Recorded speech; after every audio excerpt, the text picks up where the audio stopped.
السلام علیکم ورحمۃ اللہ. لا حول ولا قوة الا باللہ. حسبنا اللہ ونعم الوکیل. یا حی یا قیوم برحمتک استغیث.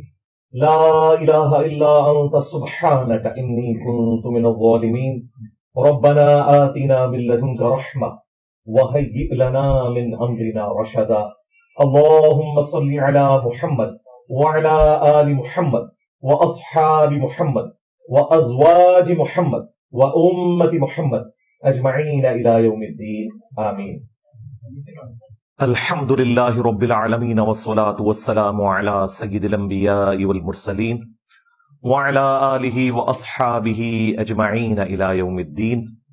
الحمد للہ آج 31 مارچ 2024 کو سنڈے کے دن بمطابق 20 رمضان مبارک 1445 ہجری میں ہمارا یہ پبلک سیشن نمبر 140 نمبر ہوگا انشاءاللہ تعالی. آپ کے سوالات یہ ریئل ٹائم پرچیوں کی شکل میں میرے پاس آ چکے ہیں. انشاءاللہ میں انہیں بعد میں ڈسکس کروں گا. پہلے کرنٹ افیئر کے طور پر 2 ایشوز ڈسکس کرنے ہیں. ان میں سے پہلا ایشو جو آج کل پوری دنیا میں ایک ہاٹ ٹاپک بنا ہوا ہے اسرائیل کے حوالے سے. جو کچھ عرصہ پہلے انہوں نے 5 ریڈ کلر کے ریڈ ہائفر، جن کو نام دے رہے ہیں، ریڈ ہائفر انگلش میں کہا جاتا ہے. ہائفر کا ورڈ گائے کے لیے بولا جاتا ہے، اور ایسی گائے کے جس کو کبھی بھی کھیتی باڑی کے لیے یوز نہ کیا جائے، کبھی اس کا دودھ نہ دھویا جائے، اور اس طریقے سے یعنی وہ بالکل جوان ہو. ان کی جو اپنی شریعت ہے ٹیمپرڈ فارم میں، اس کے تحت کم از کم اس کی عمر 3 سال ہوگی تو وہ اس کی قربانی کریں گے، اور وہ اپریل 2024 کے اندر اس کی عمر 3 سال ہو جائے گی سب کی. امریکہ سے انہوں نے یہ 5 خریدی تھی $5 لاکھ کے عوض. ہر ایک کی قیمت $1 لاکھ ہے. اب وہاں سے ویسے امپورٹ کرنے کے اوپر پابندی ہے اس طرح کے جانور، وہ انہیں پیٹس کی فارم میں لانے پڑے ہیں. اس ایشو کو اٹھایا TRT چینل جو ہے ٹرکی والوں کا، ترکیے کا، سب سے پہلے انہوں نے اٹھایا، اور اس کے بعد پھر آپ نے دیکھا ہے کہ پوری دنیا میں مسلمان سپیکرز اس کے اوپر مختلف ویلاگز بنا رہے ہیں، مختلف ویڈیوز ریکارڈ کروا رہے ہیں، مختلف چینلز کے اوپر اس کے حوالے سے ڈسکشن ہو رہی ہے. حالانکہ اس میں سے کچھ بھی نہیں نکلنا، نہ تو ہماری مرضی سے کچھ ہونا ہے اور نہ ان کی مرضی سے کچھ ہونا ہے. لوگ ڈرے بیٹھے ہیں. وہ لوگ جن کا ایمان قرآن کے اوپر تھا، وہ یہودیوں کی ایکٹیویٹی کی وجہ سے پریشان ہے کہ کہیں دجال ہی نہ نکل آئے. دجال کو نہ کوئی مسلمان نکال سکتا ہے، نہ کوئی یہودی نکال سکتا ہے. قرآن و سنت کی روشنی میں جتنی چیزیں ہمارے سامنے موجود ہیں، اس میں تو ابھی دور دور تک کوئی ایسی صورتحال نظر نہیں آ رہی. رہا مسلمانوں کا ایشو، تو وہ تو مسلمانوں پہ جب بھی کبھی کوئی مشکل وقت آئے تو وہ امام مہدی کے آنے کا انتظار کرنا شروع کر دیتے ہیں، اور دجال کے نکلنے سے متعلق خبریں دینا شروع کر دیتے ہیں.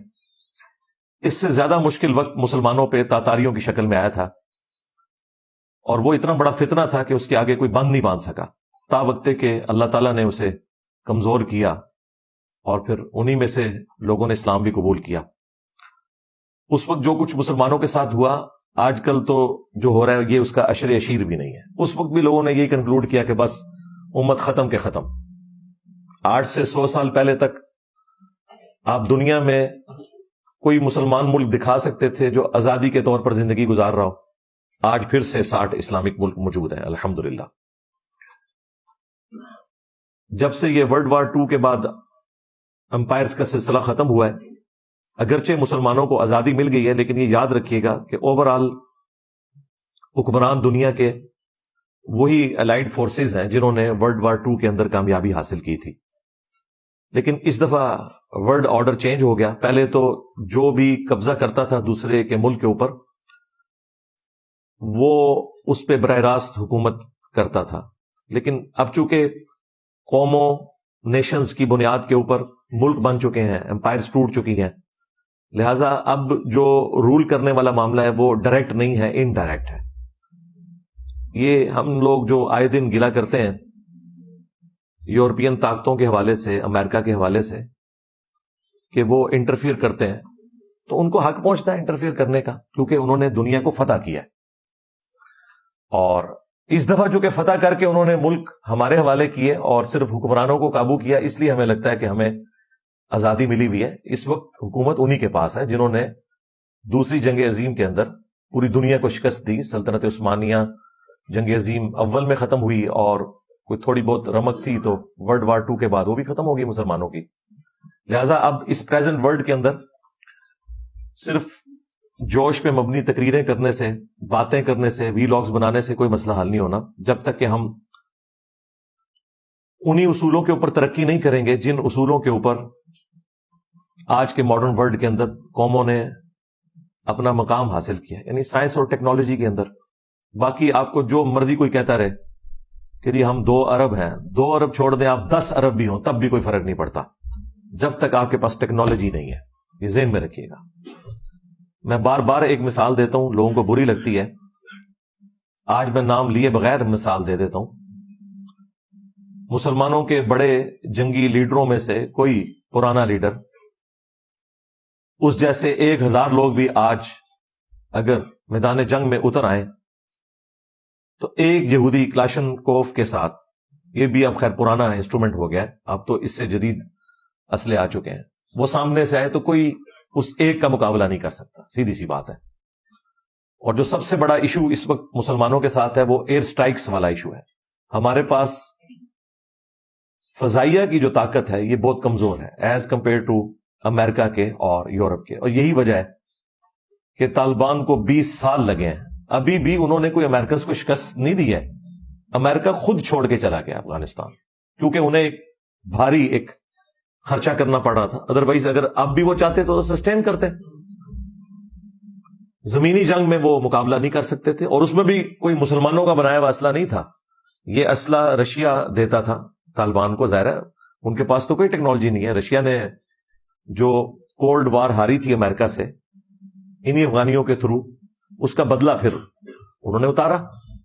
تو اسلحہ ان کا، ٹیکنالوجی ان کی، اور ہمارے پاس صرف وی لاگز ہیں بنانے کے لیے، لوگوں کے خون گرمانے کے لیے. تو ان خوابوں کی دنیا سے باہر نکلے اور ریئل ورلڈ کو پہچانے. یہ کوئی بزدلی والا معاملہ نہیں ہے، یہ حقائق والا معاملہ ہے، اور حقائق کے ساتھ ہی دنیا چلتی ہے.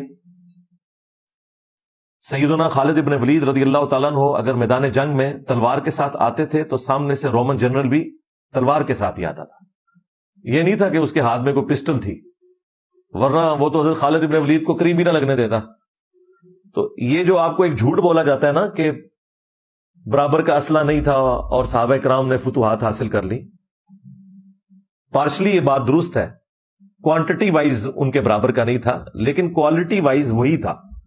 تلوار کے مقابلے پہ تلوار ہی ہوتی تھی. آج مجھے بتائیں ہمارے اسلحے کیا اس قابل ہیں کہ ہم ان کو آنکھیں دکھائیں؟ ہمارے پاس F-16 ہے، اور اس کے بھی جو پرزے خراب ہوتے ہیں، کوئی ایشو ہوتا ہے تو ہمیں امریکہ کی منتیں کرنی پڑتی ہیں. اور اسرائیل کے پاس F-35 ہے. ہاں جی، 16 دوڑی 32 3 وچ جمع کرو تے 35 آندا ہے. F-16 اور وہ F-35، اتنا فرق ہے. اسے رن وے پہ بھی بھاگنے کی ضرورت نہیں ہے، ایسے اڑتا ہے اور ایسے ہی وہ اتر بھی جاتا ہے. اور یہ تو میں نے آپ کو ایک چیز بتائی ہے، اور کافی ساری چیزیں ہیں. اور اسرائیل نے ثابت کیا ہے 67 میں اس نے پوری عرب دنیا کو شکست دی ہے. اس کے بعد سے بھی جو صورتحال ہے وہ آپ کے سامنے ہے.